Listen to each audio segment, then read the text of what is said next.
और आप ये भी जानते हैं कि बात दफा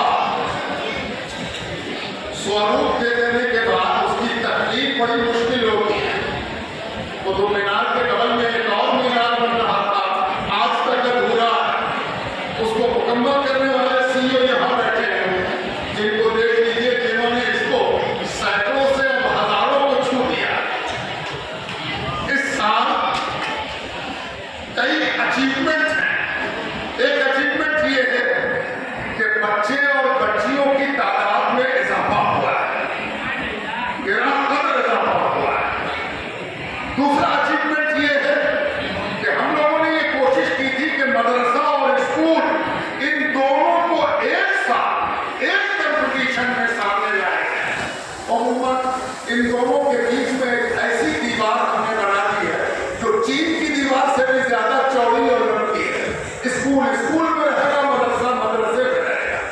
मदरसा और स्कूल के एक उम्र के तालिब इल्म तरस जाते हैं इंटरैक्शन के लिए। इंटरैक्शन नहीं होगा।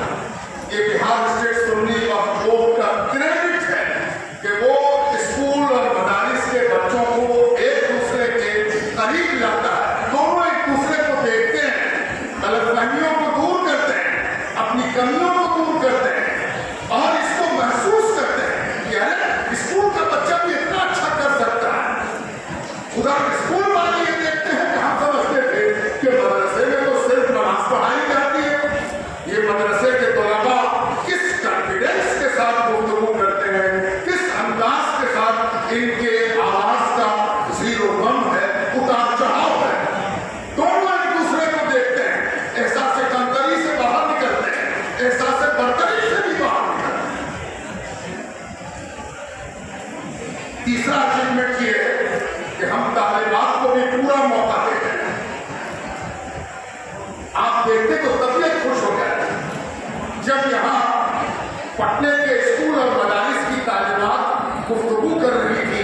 चंद मिनटों के लिए मैं गया था तो मुझे ये महसूस हुआ कि क्या कॉन्फिडेंस है, अल्फाज। ऐसा लगता है कि इन तालिबात को इस शौक और जज्बे के साथ पढ़ाया गया है और इस ईमानदारी के साथ इन्होंने पढ़ा है कि इनको किसी भी नेशनल स्टेज पर पेश किया जा सकता है। तबीयत अब चौथा अचीवमेंट, वो भी आपको जान के बड़ी खुशी होगी। इस साल बिहार स्टेट सुन्नी वक्फ बोर्ड को एक और कीर्तिमान प्राप्त हुआ और वो ये कि चंद ऐसे स्टूडेंट हमारे सामने आए जो उर्दू ड्राइंग नहीं थे, लेकिन उनकी ख्वाहिश थी कि हम भी पैगंबर साहब पर कुछ बोलना चाहते हैं, पैगंबर साहब के कंपटीशन में हिस्सा लेना चाहते हैं। ये मेरी कामयाबी है, वक्फ बोर्ड की कामयाबी है, इस वक्त के इदारे की कामयाबी है कि ऐसे उलमा भी अच्छी तादाद में आए और उनको वेलकम किया गया कि आप आइए, किसी भी कम्युनिटी से आए हो, किसी लैंग्वेज से आए हो, किसी संस्कृति से आए हो, आपके लिए दरवाजा खुला हुआ है। और आकर आप अपने ख्यालात का, अपने मुताले का, अपनी तहकीकात का इजहार कीजिए। और उन्होंने बहुत खूब इजहार किया, बहुत अच्छा इजहार किया। ये हमारी बड़ी कामयाबी है। हम इसके लिए तरसते थे कि कैसे हम इस कंपटीशन को जनरलाइज कर सकें, हदबंदियों से बाहर ला सकें, सीमाओं को लांघ सकें। यही हमारी कामयाबी है।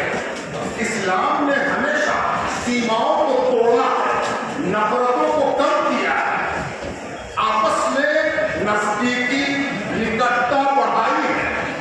भारी भरकम उलझन वाली मुश्किल वाली चीज के मुकाबले में इस्लाम की पहचान है सहजता, सरलता, आसानी, नसीहत।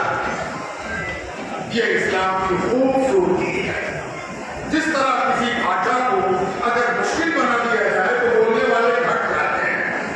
जो जो जबान मरी है उसकी वजह यही हुई है कि वो जबान खवास तक महदूद रहे। और इसी तरह इस्लाम की खूबी और इसके फलने फूलने का राज ये है कि ये हमेशा अवाम से करीब रहा है, खवास को इससे एलर्जी हुई है। और यही वजह है कि आज इस्लाम लोगों